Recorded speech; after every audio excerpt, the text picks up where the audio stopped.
गुप्त नवरात्रि में रोज जपे जाने वाले मंत्रों में मुख्य रूप से नवार्ण मंत्र ऐं ह्रीं क्लीं चामुंडाय विचय, ह्रीं दूं दुर्गाय नमः और जयंती मंगला काली भद्रकाली कपालिनी जैसे शक्तिशाली मंत्र शामिल हैं, जो मनचाही इच्छाओं की पूर्ति, सुरक्षा और आध्यात्मिक उन्नति के लिए लाभकारी माने जाते हैं। खासकर 10 महाविद्याओं और मां दुर्गा के गुप्त रूपों की आराधना के लिए है। अगर आपके घर में भी अशांति है, परिवार का कोई सदस्य गलत मार्ग पर चल रहा है या आप माता रानी की सच्ची कृपा पाना चाहते हैं, तो गुप्त नवरात्रि की यह कथा अंत तक अवश्य सुनिए। आज मैं आपके लिए यही कथा लेकर आया हूं। यह कथा गुप्त नवरात्रि के लिए माता के उन रहस्यमयी रूपों और महाविद्याओं की आराधना के प्रेरक सत्यांग से जुड़ी हुई है। इसे श्रद्धा से 9 दिन रोज सुनिए और अपने हृदय में समर्पण जगाइए। ये कथा केवल एक घटना नहीं है, ये उस अनदेखी करुणा की कहानी है जो सनातन धर्म के हृदय में धड़कती रहती है। ये कथा उस अनमोल रहस्य की है जिससे मानव का जीवन बदल सकता है। प्रेम, श्रद्धा और सच्ची साधना की शक्ति से आज मैं आपको वह कथा सुनाऊंगा जिसको सुनकर दिल में विश्वास जाग उठेगा और लगता है कि भक्ति ही सबसे बड़ा उपचार है। एक समय की बात है, समय के वही दिन जब ऋषियों का वसुधा पर बड़ा प्रभाव था। जब जंगलों में तपस्वियों की माला की गूंज सुनने को मिलती थी और नगरों में भी विद्वान लोग धर्म के मार्ग पर चलते थे, उस समय श्रृंगी ऋषि नाम के एक महापुरुष अपने सानिध्य में भक्तों को ध्यान, उपदेश और शांति बांटने हेतु एक नगर में पहुंचे। उनके चेहरे पर वे गुण थे जो उस चरणों के सम्मुख सारा विश्व शांत कर देते थे। करुणा, क्षमाशीलता और ज्ञान का वह तेज। वे जैसे ही नगर के प्रमुख स्थल पर ठहरे, वहां भक्तों का जमावड़ा हो गया। हर कोई उनके मुख से दर्शन चाहता, उनका आशीर्वाद लेना चाहता था। भीड़ में कई प्रकार के लोग थे, सज्जन, साधक, दुखी, आशावान। और उसी भीड़ में एक स्त्री आई। वह न तो महात्माओं जैसी दीदी थी, न समृद्ध कुछ विशेष, पर उसकी आंखों में दुख का अटल सागर छलक रहा था। उसका हृदय बोझ से दबा हुआ था। माथे पर चिंता की लकीरें गहरी थीं, पर उसके शब्दों में जो अनुरोध झलकता था, वह श्रद्धा और निवेदन से भरा था। वह ऋषि के चरणों में गिरकर कहने लगी, हे मुनिवर, मेरे जीवन का दुख इतना बढ़ गया है कि मैं अपने घर में धर्म के काम ठीक से नहीं कर पाती। मेरा पति पापों में डूबा हुआ है। मांसाहार, मदिरा, जुआ, छल कपट सब में उलझा रहता है। वह दान को भी अपने हाथ में नहीं देता, पूजा पाठ में मेरा साथ नहीं देता और घर का वातावरण उग्र हो चला है। मैं तो सदैव माता दुर्गा की भक्त रही, पर घर की स्थिति से मेरा मन टूटा जा रहा है। कृपया बताइए मैं क्या करूं? मैं अपनी शक्ति से अपने परिवार को धर्म के पथ पर लाना चाहती हूं। श्रृंगी ऋषि ने उसकी बात बड़े ध्यान से सुनी। उसकी आंखों की झज्जर में जो विनम्रता थी, ऋषि के हृदय में भी उसी के प्रति ममतामय करुणा जाग उठी।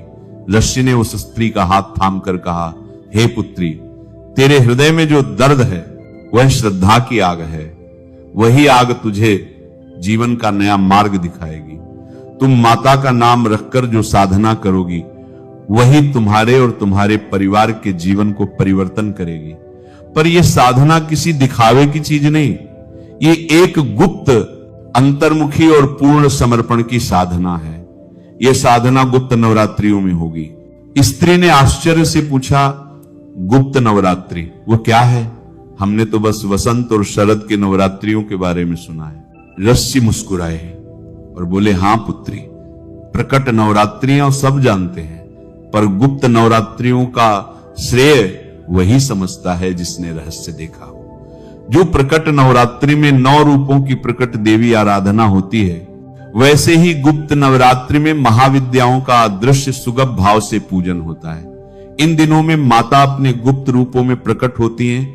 वह वे रूप हैं जो जग के अंधकार, मोह, माया, बंधन और अभिशाप से लड़ते हुए मनुष्यों को मुक्त करती हैं। इन महाविद्याओं के पूजन में जो वास्तविक श्रद्धा है, वह जन्म जन्मांतर के पापों का नाश कर देती है।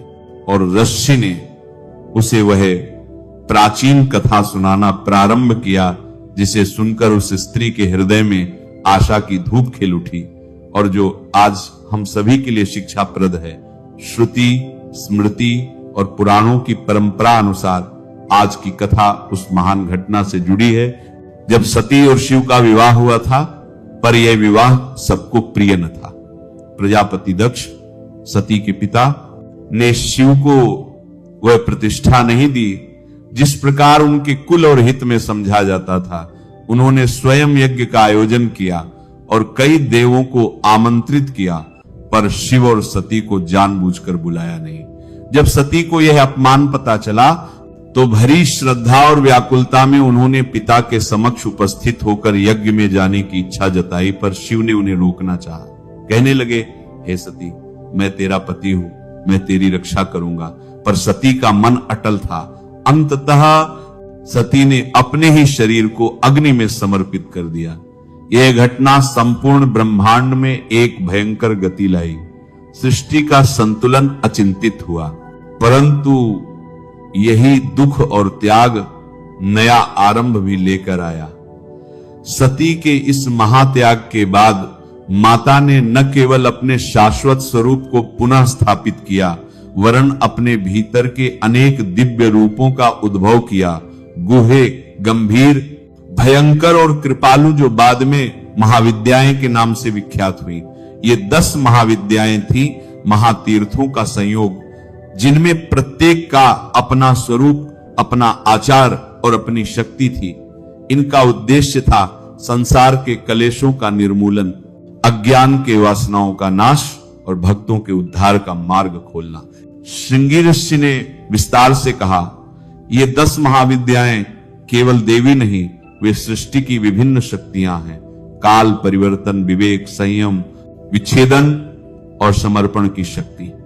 जहां पर साधक की श्रद्धा स्वच्छ और समर्पित होती है, वहां ये महाविद्याएं अवतरित होकर मार्गदर्शन करती हैं।